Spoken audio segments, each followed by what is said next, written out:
एक बार की बात है कि एक महात्मा जी थे।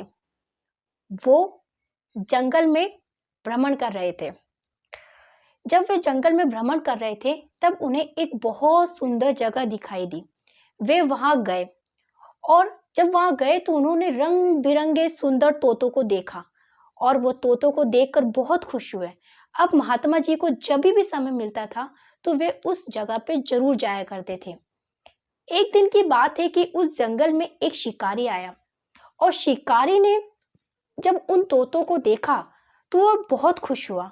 उसने सोचा अब ये तोतों को मैं जो है जाल में पकड़ करके इन्हें अपने साथ लेके जाऊंगा और इन्हें बेच करके खूब मुनाफा कमाऊंगा।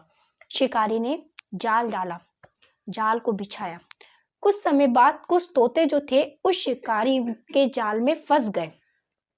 शिकारी जो है उन तोतों को पकड़कर अपने साथ ले गया।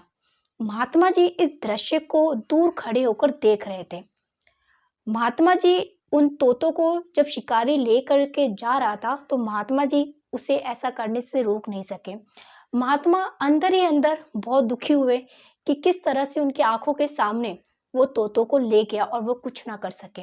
वो बहुत पछताने लगे आखिरकार कि वो ऐसा क्या करे जिससे वो तोतों को अगली बार शिकारी के जाल से बचा सके। उन्होंने बहुत सोचा, सोचने के बाद से उन्हें एक उपाय आखिरकार सूझ गया। उन्होंने सोचा कल से ही वो इस पे काम करेंगे। जो महात्मा जी थे वो अगले ही दिन वो जंगल में गए और जा करके उन्होंने जो सोचा था वो उन तोतों को सिखाना शुरू कर दिया। बहुत मेहनत की आखिरकार महात्मा जी ने उन तोतों को जो सिखाने का सोचा था वो सिखा ही दिया। महात्मा जी बहुत खुश हुए कि अब मैं देखता हूँ कि शिकारी कैसे इन तोतों को अपनी जाल में पकड़ कर लेके जाता है। आखिरकार वो दिन आ गया कि उस जंगल में फिर से वो शिकारी आ गया, क्योंकि उसने पहले वाले तोतों को बेचकर काफी मुनाफा कमाया था। अब उसे फिर उस जंगल में आया ताकि इस बार भी वो तोतों को पकड़ कर ले जाए और मुनाफा कमाए। शिकारी ने फिर जाल डाला और महात्मा जी दूर खड़े होकर उस सारी चीजों को देख रहे थे। शिकारी ने जाल डाला, जाल कुछ समय बाद जो तोते थे शिकारी के जाल में फंस गए। शिकारी फिर खुश हुआ और जाल को उठाया और ले गया। और जब शिकारी उस तोतों को जाल में पकड़कर ले जा रहा था तो वो तोते महात्मा जी के द्वारा सिखाई गई वो बात बोल रहे थे, बचाओ बचाओ बचाओ, शिकारी आया शिकारी आया शिकारी आया।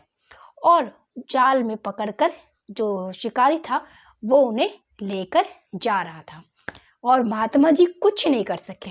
महात्मा जी सिर्फ देखते ही रह गए। आप सोच रहे होंगे कि मैंने ये कहानी क्यों सुनाई, क्योंकि ये कहानी जो है हमारी एजुकेशन सिस्टम को दर्शाती है। हमारे कुछ एजुकेशन सिस्टम भी कुछ इसी तरीके से है, जहां पर 12-15 साल बच्चों को ओनली फॉर फैक्ट रटाए जाते हैं।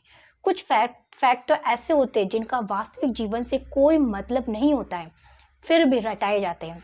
यही कारण है जब वो बच्चे 12-15 साल बाद आजीविका कमाने के लिए घर से बाहर निकलते हैं तो उन्हें कोई रोजगार नहीं मिलता। इसका मुख्य कारण उनके पास कोई स्किल नहीं होती है जिससे कि वो रोजगार प्राप्त कर सके। यही कारण है कि हमारे देश में बेरोजगारी की समस्या दिन प्रतिदिन बढ़ती जा रही है।